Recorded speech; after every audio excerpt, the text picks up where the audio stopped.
Ito, Cordero Subdivision. Yan. Cordero Subdivision. Nakikita niya yung naglalakad.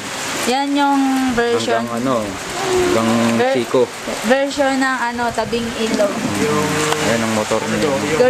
Cordero sa tabing ilog. Tricycle din yan. No? Tignan mo yung shop. Yung shop. Yung shop. Ayun. Ayan. Yung jeep. Ayun. Yung mga naglalakad na yan. Hanggang Pusod. Ayun. Jeep yun. Kaya medyo malabo. Ewan ko ba rito.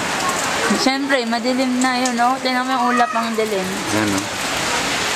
Patuloy pa rin yung pagbibiso ng ulan dito sa Cordero Subdivision.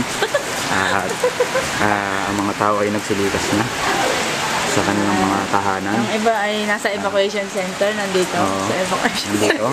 May interview natin ang isa rito sa mga nag-evacuate sa kanilang tahanan. Ano pong masasabi nyo, Ginang ate? Ginang ate. Kasi papasok yung sa wawawin eh. Ano bang, saan ba yung bahay ninyo? Anong naiwan?